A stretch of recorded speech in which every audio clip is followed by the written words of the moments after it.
Bonjour, je suis Clara Grisot et je vous souhaite la bienvenue dans ce nouvel épisode de Prison Obsession, la saison 3 du podcast de Prison Insider.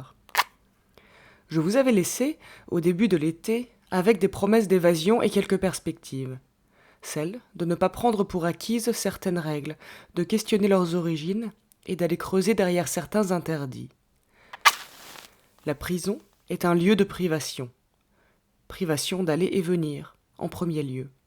Mais ce n'est pas tout. Cette privation s'accompagne d'autres interdits. Sur cette liste figure également l'interdiction de posséder certains objets. Pas de ruban adhésif car la personne détenue pourrait l'utiliser pour se pendre. Pas de bijoux qui peuvent constituer une monnaie d'échange. Pas de plantes, pas de parfum.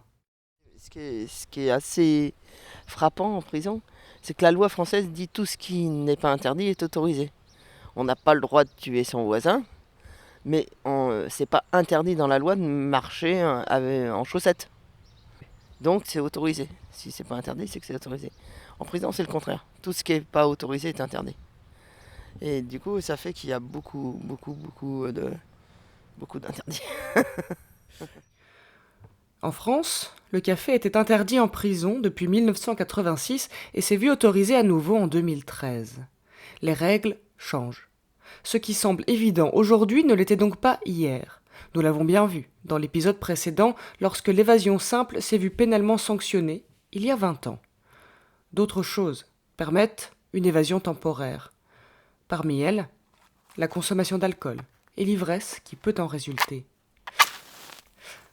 Alors moi, je me suis demandé si l'alcool avait toujours été interdit en prison, ce que sa consommation signifiait, dedans, dehors, ce qu'il permettait. Et puis s'il existait d'autres pays dans lesquels sa consommation était possible, derrière les murs.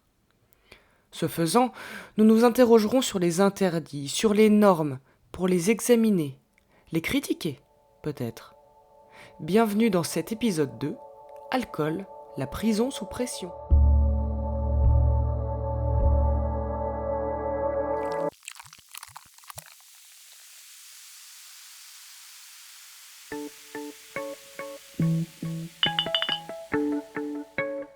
C'est curieux de se retrouver là très tôt pour parler d'alcool. Ouais, je suis française, hein. On boit du vin.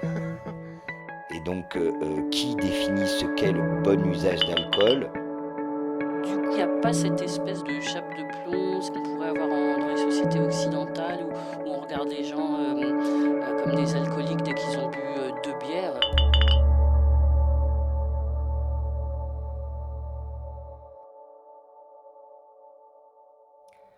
Vous l'avez entendu en introduction, c'est Christine. Christine est bergère et elle a été incarcérée durant 4 ans, à partir de 2012. Je l'ai rencontrée pour qu'elle me parle de son rapport à l'alcool, de la vie en détention, en toute sobriété. Et alors, donc vous êtes incarcérée, vous le savez dès le début qu'il n'y a pas d'alcool en prison. Comment vous vivez en détention cette absence d'alcool? En fait, il n'y a pas besoin que ça soit dit, puisqu'il n'y en a pas à la gamelle. Et il m'est pas venu l'idée de poser la question au surveillant, alors le canon de rouge, il est servi à quelle heure? Donc je savais qu'il n'y avait pas d'alcool à l'intérieur. Et très honnêtement, c'est pas ce qui m'a manqué. Si Christine avait connu la prison une vingtaine d'années auparavant, mes questions seraient certainement très différentes. J'ai appris, au début de mes recherches, que l'alcool n'avait pas toujours été interdit en prison. Il était possible d'en consommer, dans une certaine quantité et en l'achetant. Khaled Melody est aujourd'hui poète. Il anime des ateliers d'écriture et de poésie. Il a été détenu pendant un peu plus de 30 ans et a connu sa première incarcération en 1980 en France, alors que l'alcool était autorisé. Il raconte. Oui, on pouvait consommer de l'alcool quand on continuait, c'était de la bière, c'était pas autre chose que de la bière. On avait le droit à 5 bières par semaine. Et donc sur les cantines, il y avait une cantine bière. Le système de cantine, c'est le magasin interne à la prison en France, où les détenus passent commande. Les produits leur sont ensuite livrés en cellule et le montant des achats est retiré de leur pécule. On pouvait fêter les anniversaires, donc tout le monde descendait ses bières qu'on planquait dans les doublures de pantalons et des manteaux. Et on descendait, on se retrouvait avec une centaine de bières et on pouvait fêter les anniversaires comme ça d'un tel ou d'un tel. Et puis c'est vrai que le soir, comme on n'avait pas de parloir, boire 2-3 bières comme ça Ça nous apaisait, ça nous permettait un peu d'évacuer un peu. Mais sorti de là, oui, l'alcool a été interdit après. L'alcool comme exutoire, l'alcool qui soulage, qui console, qui révèle également la violence. Nous sommes alors en 1995 et il est décidé de ne plus proposer d'alcool à l'achat, à la cantine des établissements pénitentiaires. Khaled Miloudi a vécu ce moment en direct. Il raconte. Quand il y a des interdictions sur des produits en cantine, il y a une note de service. Et nous, on reçoit aussi dans chaque cellule, distribuer une feuille avec la note de service du directeur qui nous informe que tel ou tel produit, notamment l'alcool, est dorénavant interdit. Et quelle est votre réaction, et peut-être aussi la réaction qui est suscitée au niveau des co-détenus, et peut-être même aussi des surveillants ? Alors, certains surveillants qui n'étaient pas d'accord parce que ça leur permettait aussi de boire de la bière à l'œil, puisque voilà, c'est eux qui récupéraient les cantines de certains détenus qui étaient transférés ou libérés. Donc voilà, on a vu pas mal de surveillants aussi avec les bières des détenus. Et sinon, non, il n'y a pas eu de mouvement de la part de détenus par rapport à la bière, par rapport à l'alcool. Il n'y a pas eu de mouvement. Il y a eu des mouvements pour d'autres problèmes, pour la violence, pour l'insalubrité, pour le manque de respect. Mais il n'y a pas eu de mouvement. Il y a eu des mouvements pour les télés pendant un moment, mais pas pour l'alcool. Donc c'est passé comme une lettre à la poste. Il se trouve qu'une personne peut me renseigner sur cette interdiction de l'alcool. C'est simple, c'est son domaine de spécialité. Mathieu Fiolaine est anthropologue. Il travaille depuis plus de 15 ans en addictologie et notamment autour des consommations d'alcool. Il accompagne les personnes à mieux consommer. Il a également fait partie du groupe local de l'Observatoire international des prisons à Marseille et je lui ai demandé son regard sur cette interdiction. La question de l'accès à l'alcool avant son interdit généralisé, donc 95, de facto, l'interdit était largement présent. C'est-à-dire que comme pour beaucoup de choses qui sont soi-disant des droits en prison, ça devient en fait la logique de la carotte et du bâton.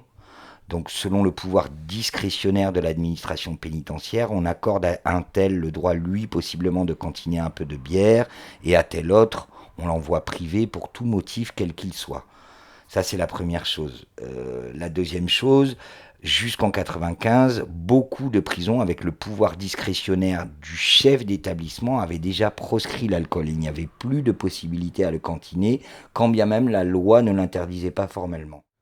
Ce que m'a expliqué Khaled Miloudi, et ce que me confirme Mathieu Fiolaine, c'est que l'interdiction vient mettre fin à des excès, à des détenus retrouvés complètement ivres, et à des violences qui en résultent. C'est-à-dire qu'on prend prétexte de quelques incidents qu'il aurait pu y avoir dans l'histoire pour justifier d'un interdit général et absolu qui s'appliquerait à tout le monde. Donc là, au prétexte du comportement problématique de certains, on règle le problème par un interdit général et absolu. Ça c'est extrêmement problématique parce que si nous, qui apprécions de temps en temps d'aller boire un verre dans un bar, tous les bars où chaque fois qu'il y a eu quelqu'un qui posait problème, la réponse était un interdit général et absolu, on serait les premiers à faire la révolution si on ne pouvait plus aller dans nos bars consommer tranquillement un peu d'alcool au simple prétexte qu'un jour quelqu'un se serait mal comporté.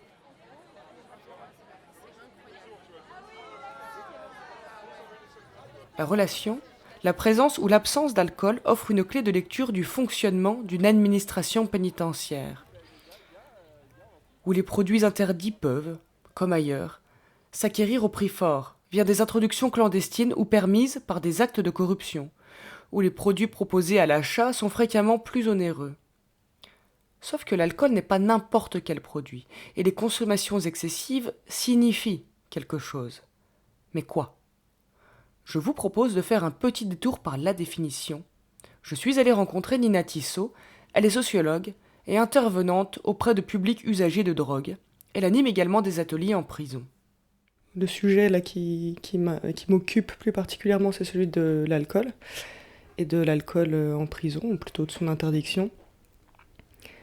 Est-ce que l'alcool, c'est une drogue ? Oui. Si on se dit que les drogues, c'est des substances psychoactives, c'est-à-dire qu'agissent au niveau du système nerveux central et qui modifie le comportement, évidemment, l'alcool, c'est une drogue. En tout cas, nous, c'est comme ça qu'on part de la définition d'une drogue. Et on dit bien qu'on se fiche. Alors, on s'en fiche pas complètement, mais c'est pas du tout la question de la légalité qui fait la drogue.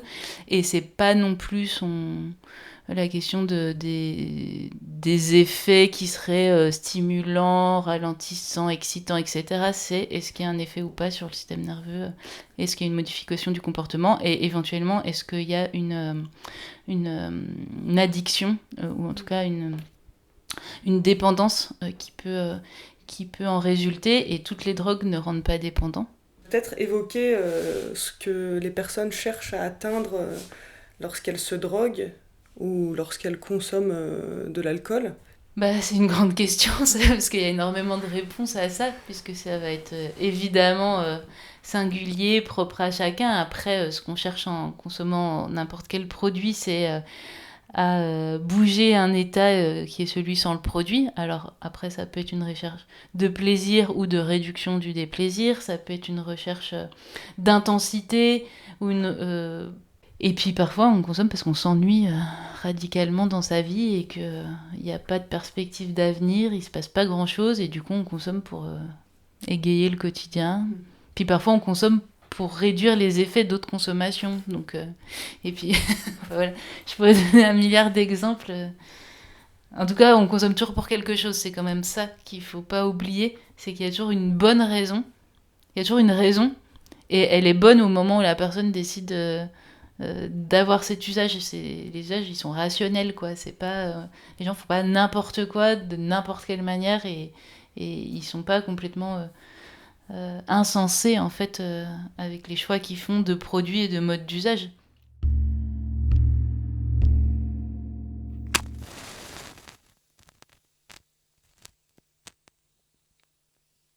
Pourquoi donc boire en prison ?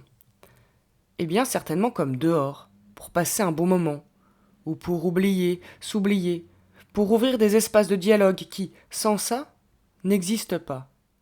Après, voilà, il y a ce côté festif que j'aimais bien dans l'alcool, surtout quand on sait boire. Moi, je sais boire, je sais quand m'arrêter.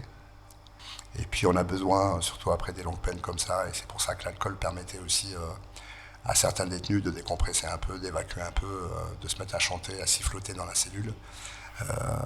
Voilà, il y en a certains qui étaient timides, qui commençaient à nous parler de leur parcours, de leurs problèmes. Donc on sait aussi que l'alcool permet aussi, quand on ne dépasse pas un certain stade, de se désinhiber et d'aller vers l'autre plus facilement, ou de dire des choses. Souvent, il y a pas mal de gens qui buvaient, pas mal de détenus, et qui n'étaient pas prolixes. Et puis quand ils avaient picolé, voilà, ils nous racontaient les choses qui les touchaient, des choses profondes, des choses intimes. Revenons auprès de Christine. Lors de son incarcération, l'alcool n'avait déjà plus sa place en prison depuis longtemps.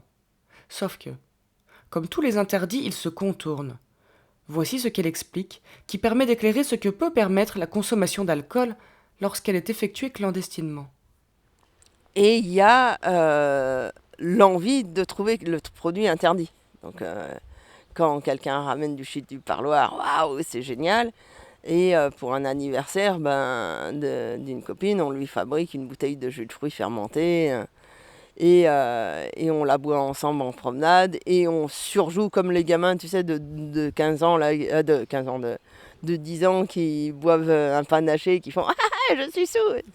Là, c'était un peu ça, quoi. Notre bouteille de jus de fruits, on l'a bu en promenade. Bof.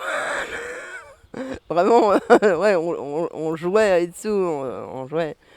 Mais parce que c'est plus le côté social de l'alcool qui nous manquait que l'alcool en lui-même.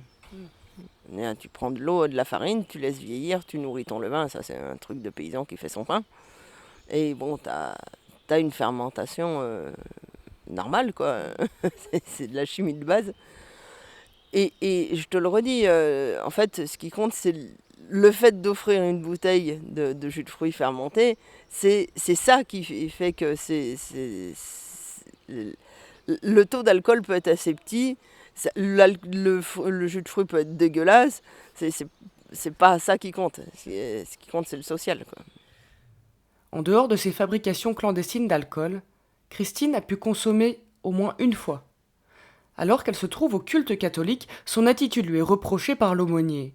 Ce dernier décide de l'exclure pour des motifs qu'il estime injustifiés. Il a appelé les matons pour me sortir de la messe. Et du coup, le temps qu'il aille voir les matons, je lui ai sifflé son vin qui n'était pas encore consacré. Donc du coup, c'était juste une gorgette de pinard. Et franchement, c'est une très mauvaise vanne, mais ça n'a aucun intérêt. Je ne sais même pas s'il y avait du vin dedans. Franchement, il n'y avait aucun intérêt. C'était vraiment de la flotte, son truc. Là, par contre, c'était juste le plaisir de dire tu m'évacues d'une activité alors que je t'ai pas mis le bordel et que je t'ai pas manqué de respect. Ben, moi, clairement, je vais t'en manquer du respect. Bon, donc c'était le goût de la transgression avec un vin assez Insipide. Hein, insipide, ouais. Ah ouais, totalement insipide. Aucun intérêt. Mais je me demande si c'était du vin, quoi. Perso, la relation à l'alcool, ce qui m'a étonné, c'est de vraiment m'en passer super facilement pendant tout ce temps-là, de ne pas avoir besoin de cette béquille-là, mais dehors, je fume pas, je fumais pas et je fume pas. Le shit, je veux dire. Et j'étais à l'intérieur assez en colère contre les nanas qui passaient leur temps à se défoncer au shit parce que ça les anesthésiait et que du coup elles avaient moins de colère contre la pénitentiaire et donc moi j'avais moins d'alliés. Et je pense que j'avais pas besoin d'alcool justement pour ça parce que j'avais assez de colère pour pas chercher de béquilles. Donc enfin, j'imagine que ça a marché comme ça dans ma tête, je suis pas sûre, mais j'avais pas vraiment envie de béquilles, je voulais garder toute la niaque. Christine fait ici le lien entre l'alcool et d'autres produits. J'ai rencontré des personnes qui m'ont expliqué que l'alcool pouvait être substitué par le shit, en prison, plus facile à faire rentrer. Mais en ce qui concerne le tabac, il est aussi une drogue, ce que m'a confirmé Nina Tissot. Alcool et tabac sont autorisés à l'extérieur, mais seul l'alcool est interdit en prison. Comment expliquer le traitement différencié dont ces deux produits font l'objet ? C'est la question que j'ai posée à Nina Tissot, puis à Mathieu Fiolaine. C'est quand même associé à un produit qui peut conduire à des passages à l'acte, à des formes de violence dont le cadre de la prison ne peut pas se permettre de prendre le risque, et aussi sur des formes d'auto-agressivité, parce qu'effectivement on peut faire un coma éthylique avec l'alcool avant que la personne fasse une intoxication à la nicotine parce qu'elle aurait fumé 48 paquets de clopes à la suite. Donc c'est pour ça que je pense aussi alcool-tabac n'a pas forcément la même place en détention, parce qu'il y a des risques sanitaires associés à l'alcool, hétéro-agressivité, auto-agressivité, qui sont quand même effectivement pas les mêmes, y compris même que le cannabis, quoi. Donc ça doit faire partie aussi des arguments. Je pense qu'il y a quand même une question aussi de sécurité intérieure des murs de la détention, des surveillants qui diraient que ce serait compliqué pour eux de trouver des détenus complètement bourrés en cellule, alors que les trouver complètement défoncés, ça agite pas plus que ça la détention, quoi. Et c'est là aussi qu'on voit une hypocrisie, parce que quelle est la substance psychoactive qui tue et de très loin le plus en France, quelle est la substance la plus dangereuse? C'est le tabac. Ah. Le tabac, ça viendrait à l'idée d'aucune administration pénitentiaire d'interdire le tabac. Ça viendra à l'idée d'aucun hôpital d'interdire le tabac, parce que là, il n'y a pas d'ivresse tabagique qui va possiblement déboucher sur de la révolte. Donc il y a vraiment une question comme ça. Aucune ivresse tabagique, donc aucun trouble possible ? C'est pas si simple. Le tabac entraîne avec lui son lot d'incidents.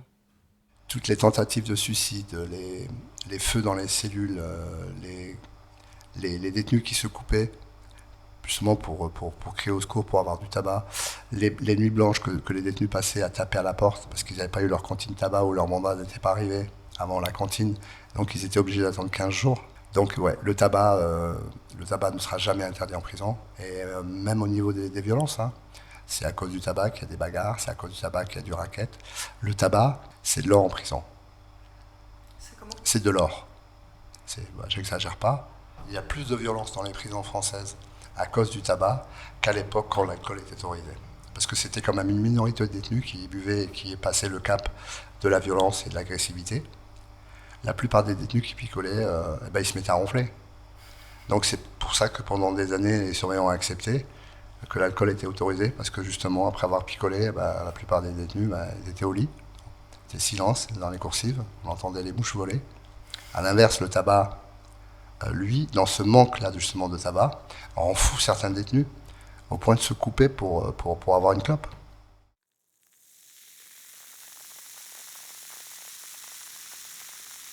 Je vous propose, à présent, de faire un détour par un pays qui, lui, n'autorise ni l'alcool, ni le tabac dans ses lieux de détention, mais où pourtant ils circulent abondamment.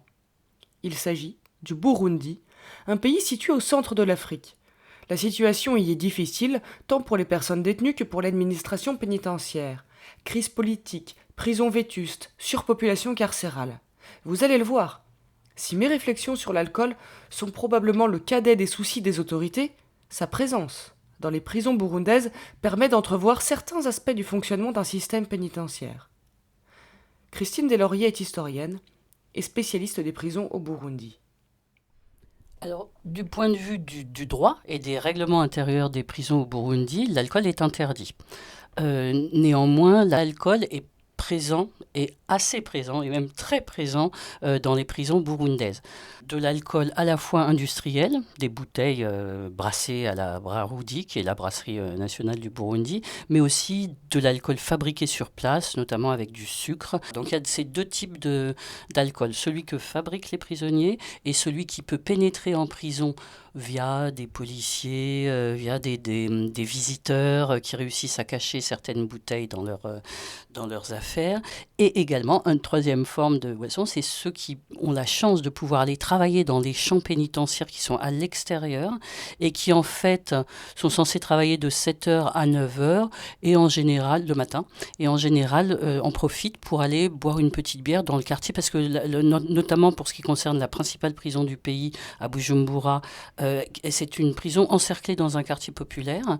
Et donc, en fait, ces gens qui ont la chance d'aller cultiver dehors, en général, se prennent une petite demi-heure de sortie et vont dans les cabarets déjà ouverts. Même à 7h, on en profite et on va boire une petite bière avant d'aller au champ. Donc, c'est très présent, la problématique de l'alcool. L'interdit n'empêche pas la présence d'alcool. L'interdit entraîne la transgression. J'ai demandé à Christine Deslauriers si ces pratiques faisaient l'objet d'une forme de laisser-faire de la part de l'administration pénitentiaire. Et voici sa réponse. Alors, je pense qu'il faut imaginer comment fonctionne la prison au Burundi. C'est pas du tout la même manière.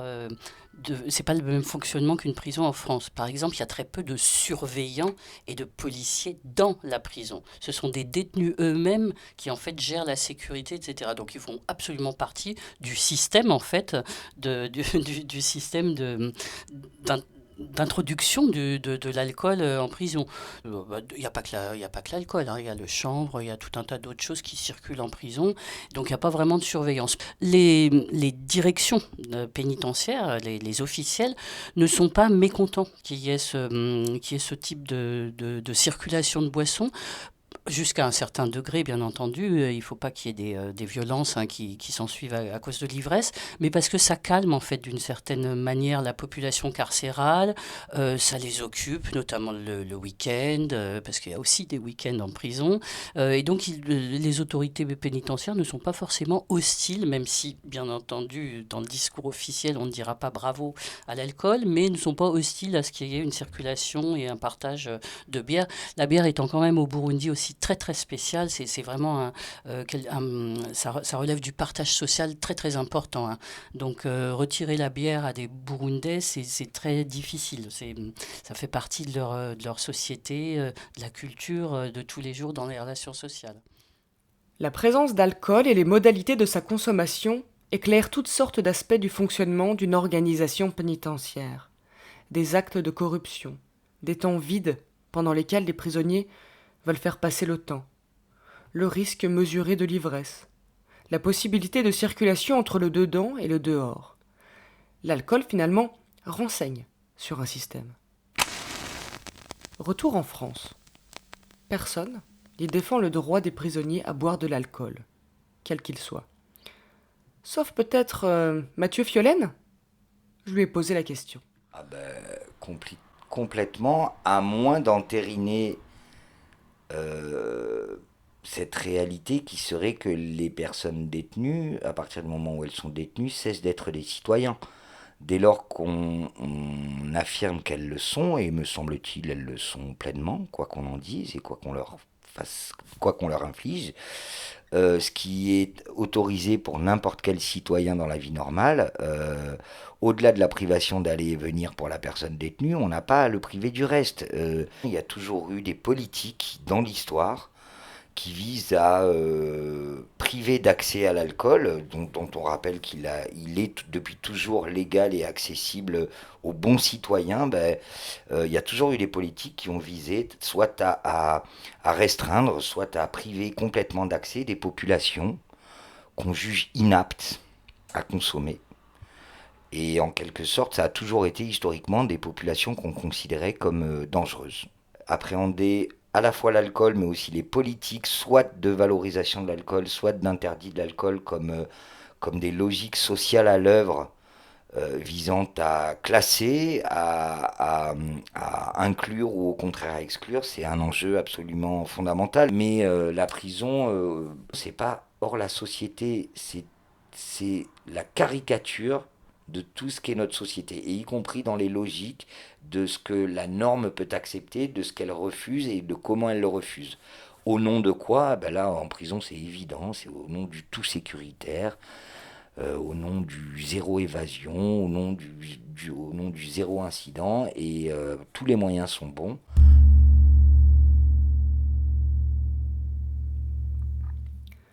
Entendons-nous bien. Peu de personnes se mobilisent pour redonner l'accès à l'alcool aux personnes détenues. Et ce ne sera certainement pas non plus leur cheval de bataille. Celles que j'ai rencontrées me parlaient davantage de leur dignité, de la lutte contre l'arbitraire, de la discrimination, du manque affectif, de la destruction des liens familiaux. Une bière, finalement, c'est peu de choses à côté. Et puis il y a celles qui éprouvent des difficultés avec leur consommation, celles qui estiment qu'elles sont en prison à cause de l'alcool, celles dont l'alcool révèle la violence, la hargne, la tristesse, celles qui, en l'absence d'alcool, se croient sevrées. L'alcool comporte toutes sortes de risques que son interdiction pure et simple ne règle pas.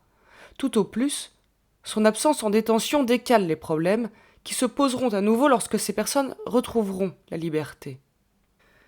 C'est là tout l'objet de cette saison de Prison Obsession. Questionner ces normes, interroger cet écart avec l'extérieur. Ainsi, le sujet du prochain épisode explorera une règle, celle de la non-mixité. Pourquoi les femmes et les hommes ne partagent-ils pas le même lieu de détention? La réponse vous semble évidente? Prison Insider et moi-même, nous vous donnons rendez-vous à l'hiver pour le prochain épisode de Prison Obsession.